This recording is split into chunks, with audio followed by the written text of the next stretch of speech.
घर में बारूद रखा हो वहां चिंगारी भी तूफान बन जाती है। और इस वक्त हालात कुछ ऐसे ही हैं। सरहद के उस पार नींद उड़ी हुई है। सवाल ये नहीं कि कौन सो रहा है, सवाल ये है कि किसके दिल में कितना डर है। क्योंकि जब आसमान से आग बरसती रहे तो जमीन सिर्फ कांपती नहीं, इतिहास भी करवट लेता है। बीते दिनों जो कुछ हुआ उसने पूरे क्षेत्र की राजनीति को हिलाकर रख दिया। खबर आई कि पाकिस्तान की वायुसेना ने अफगानिस्तान की सीमा के अंदर घुसकर हवाई हमला किया।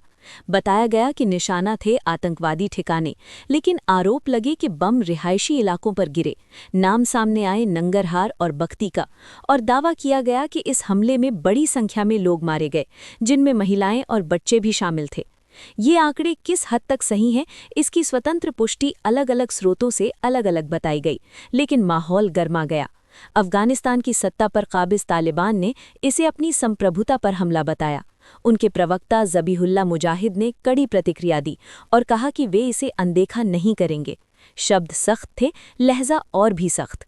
जब इस तरह की बयानबाजी होती है तो सिर्फ सीमाएं नहीं, कूटनीति भी कांपती है। अब जरा सोचिए, एक तरफ सीमा पार हवाई हमला, दूसरी तरफ बदले की चेतावनी, और इसी बीच सोशल मीडिया पर एक तस्वीर वायरल होती है। एक कार्गो विमान, सामान और उन पर भारतीय तिरंगे के निशान। बस फिर क्या था, अफवाहों का रॉकेट लॉन्च हो गया। कुछ हलकों में दावा किया गया कि भारत ने तालिबान को हथियार भेज दिए, बम, आरपीजी, आर्टिलरी गन, यहाँ तक कहा गया कि ये सब पाकिस्तान के खिलाफ इस्तेमाल होने वाले हैं। और फिर बयानबाजी शुरू। लेकिन सवाल है, क्या इस दावे की कोई ठोस पुष्टि है? भारत ने आधिकारिक तौर पर ऐसा कुछ नहीं कहा कि उसने किसी भी सशस्त्र गुट को हथियार भेजे हों। दरअसल पिछले कुछ वर्षों में भारत ने अफगानिस्तान को मानवीय सहायता, दवाइयाँ, खाद्यान्न, मेडिकल सप्लाई भेजी हैं।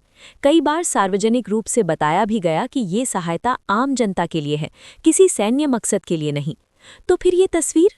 जानकारी रखने वाले कई विश्लेषकों ने कहा कि ये पुरानी तस्वीर है, जब भारत ने मानवीय सहायता के तौर पर दवाइयाँ और ज़रूरी सामान भेजा था।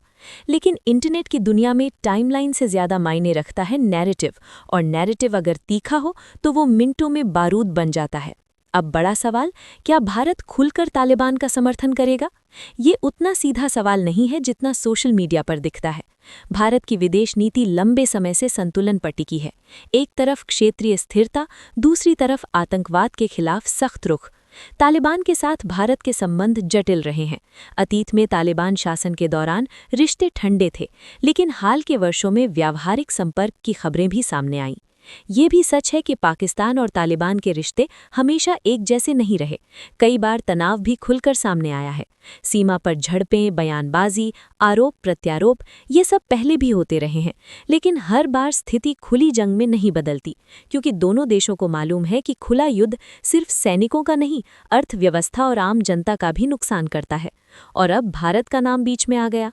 जब भी दक्षिण एशिया में तनाव बढ़ता है, भारत का जिक्र अपने आप आ जाता है, खासकर तब जब बात पाकिस्तान की हो। लेकिन क्या भारत सीधे तौर पर किसी ऐसे टकराव में कूदेगा जहां जोखिम कई गुना हो? ये फैसला भावनाओं से नहीं, रणनीति से होता है। सोशल मीडिया पर जोश में लोग कहते हैं दुश्मन का दुश्मन दोस्त, लेकिन अंतर्राष्ट्रीय राजनीति इतनी सीधी रेखा नहीं होती। यहाँ हर कदम तौला जाता है, हर बयान के पीछे कई परतें होती हैं। भारत ने हालिया हमलों पर चिंता जताई और क्षेत्रीय शांति की बात की। ये एक कूटनीतिक बयान था। इसका मतलब ये नहीं कि भारत किसी पक्ष को हथियारों से लैस कर रहा है। मानवीय सहायता और सैन्य सहायता में ज़मीन आसमान का फ़र्क है। अब जरा पाकिस्तान के नज़रिए से सोचिए। अगर उसे लगता है कि उसकी सीमा के आसपास कोई ताकत मजबूत हो रही है, तो स्वाभाविक है कि वो चौकन्ना होगा। लेकिन चौकन्ना होना और बिना पुष्टि के आरोप लगाना, ये दो अलग बातें हैं। दक्षिण एशिया पहले ही कई संघर्ष देख चुका है। भारत और पाकिस्तान के बीच 3 बड़े युद्ध हो चुके हैं। हर बार नतीजा यही निकला कि युद्ध किसी का स्थायी समाधान नहीं बने। ऐसे में क्या कोई भी जिम्मेदार देश खुले तौर पर एक और मोर्चा खोलना चाहेगा? तालिबान और पाकिस्तान के बीच तनाव नया नहीं है। सीमा रेखा, जिसे ड्यूरन लाइन कहा जाता है, लंबे समय से विवाद का विषय रही है। लेकिन हर विवाद का समाधान बम नहीं होता। अब उस वायरल तस्वीर पर वापस आते हैं। एक तस्वीर, हजार दावे, लेकिन जब तक आधिकारिक और विश्वसनीय स्रोत इसकी पुष्टि ना करे, तब तक उसे अंतिम सत्य मान लेना खतरनाक है। आज के डिजिटल दौर में पुरानी तस्वीरें नए कैप्शन के साथ आग लगा सकती हैं।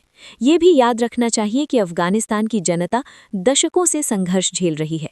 सोवियत युद्ध, गृह युद्ध, अमेरिका का हस्तक्षेप और फिर सत्ता परिवर्तन। ऐसे में किसी भी नए टकराव का सबसे बड़ा खमियाजा आम लोग ही भोगते हैं।